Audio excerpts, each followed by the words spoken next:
You are looking live at an American History Screencast from Mr. Engler and Mr. Smith. This is Mr. Engler today, and we're going to be talking about President Nixon and his administration. For our learning target today, I will be able to describe the main goal of the new federalism policy and explain why gas prices rose during the 1970s. Those are two of the main topics we'll be talking about today. And we'll actually start right with new federalism. And new federalism is all about Nixon's plan to give a portion of federal power to state and local governments. The key with new federalism that you should write down is that it is trying to reduce the size of the federal government. If you remember back to the New Deal with FDR and the Great Society with Lyndon Johnson, you might remember that those were both huge expansions in the amount the federal government was spending. And new federalism is going to try to reduce that.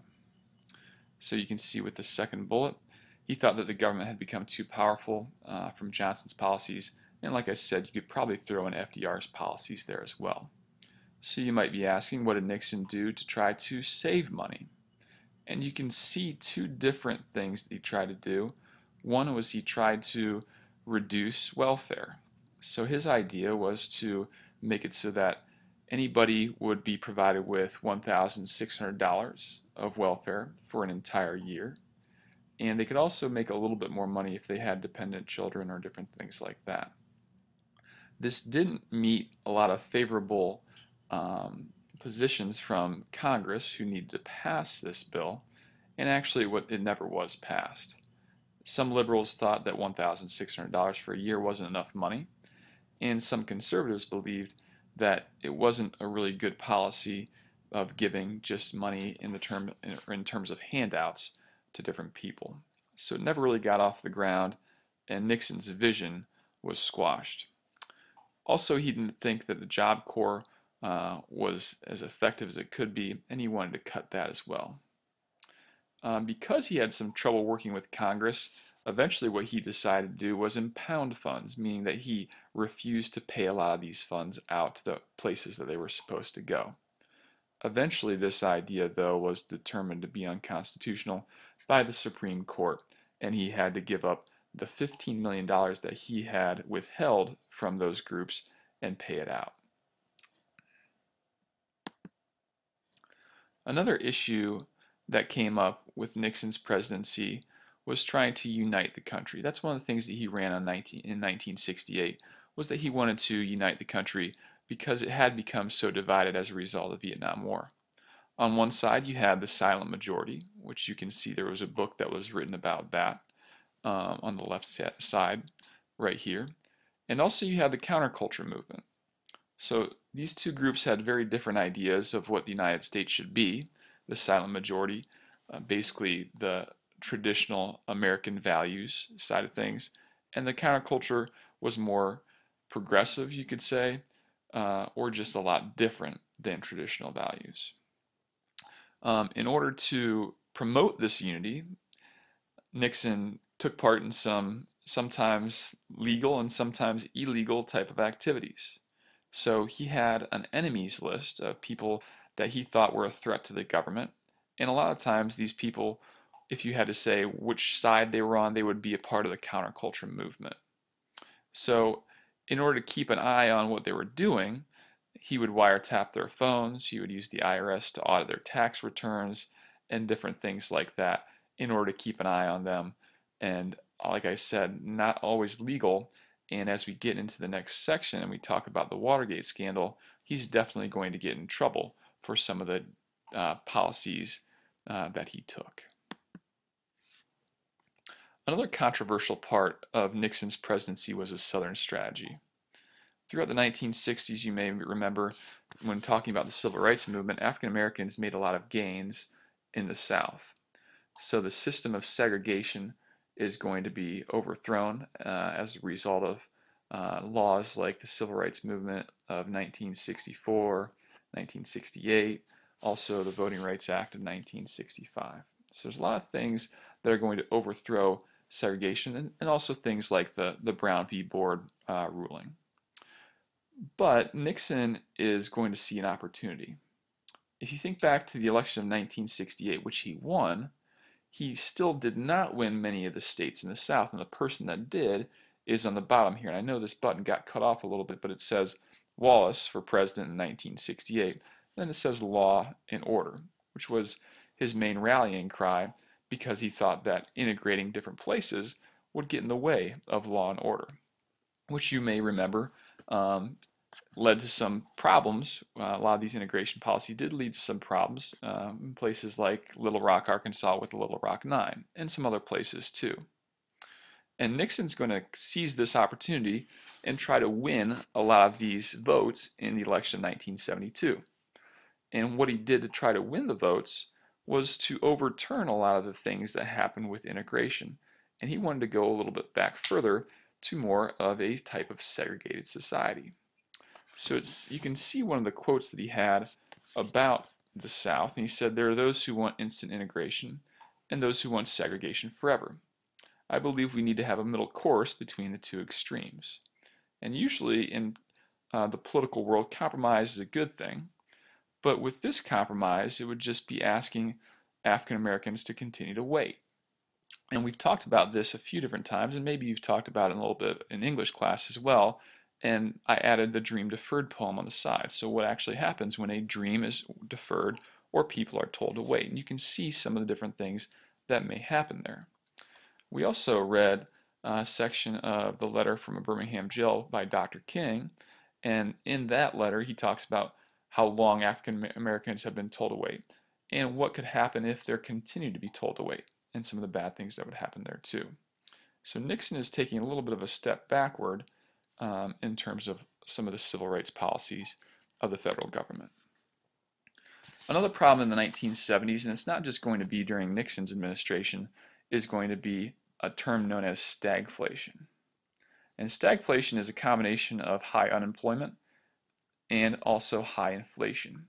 And you can see the graph on the left there. Just generally what happens with stagflation is that economic growth is going down and inflation is going up. And inflation was in large part due to deficit spending.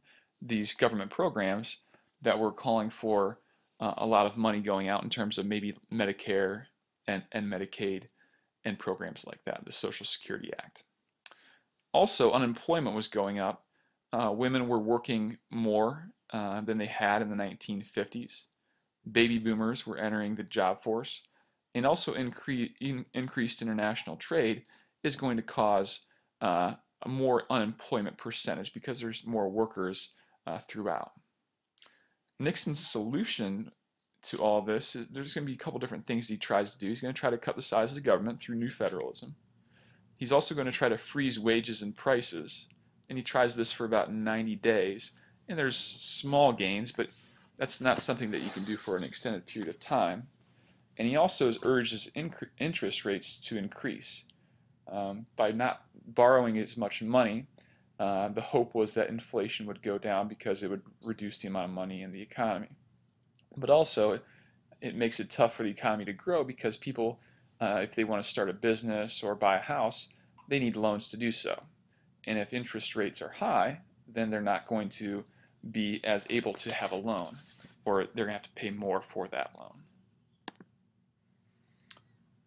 Another reason that there was a stagnant economy during the 1970s is going to be an increase in the price of gas. And you can see a cartoon on the left and a picture on the bottom here. And during the 1960s, the United States received much of its oil from the Middle East, just like today, and they bought this oil from an organization known as OPEC, the Organization of Petroleum Exporting Countries. Still an organization that's around, still an organization the United States buys a lot of oil from today. And it's from 1973 to 1974 that oil skyrockets. And the reason for this is a war in the Middle East between Israel and some of its Middle Eastern neighbors. And Israel was attacked on Yom Kippur, which is their national holiday, or their major national holiday, in 1973. And as a result of this war, or as a result of this attack, the United States is going to provide weapons and funding to the Israelis. Because of this, a lot of these Middle Eastern countries that are a part of OPEC are going to be very angry about it. and they stopped selling oil to the United States altogether. This is a big problem for the United States. So the supply of oil is going to drastically go down, and the price of oil are going to go up. Eventually, OPEC decides to start selling oil to the United States again in 1974, but it's going to be 4 times as expensive as it was before this started. So you can see the line of people waiting at the gas station, and a lot of gas stations ran out of gas during 1973. And you can also see all these different ideas coming together in this cartoon when it talks about stagflation and the price of gas. You can see the man on the left going to work and saying that the gas prices are killing him, and the guy on the right doesn't have a job, so he doesn't really worry about gas quite as much, but obviously we know everything's not going to be perfect for him either. Nixon's main success in his presidency, according to most people, is what he did in foreign policy.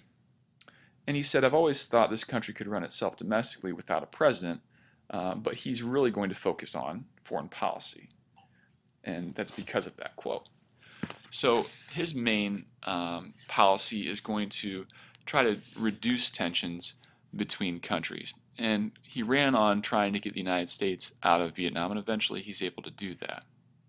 But in terms of other countries, he's going to work towards a more peaceful solution. The person that he works with in the United States government most closely on foreign policy is Henry Kissinger. And you've talked about him a little bit when we talked about Vietnam.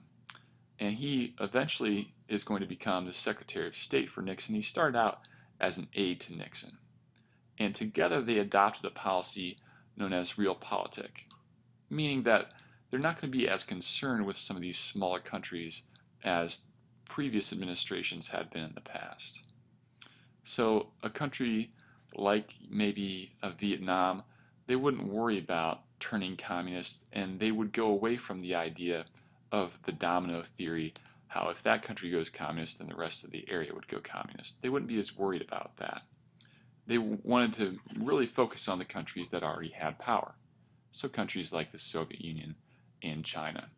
And this would provide them with more of a flexible response to communism and eventually lead to a policy of détente, which is lessening Cold War tensions.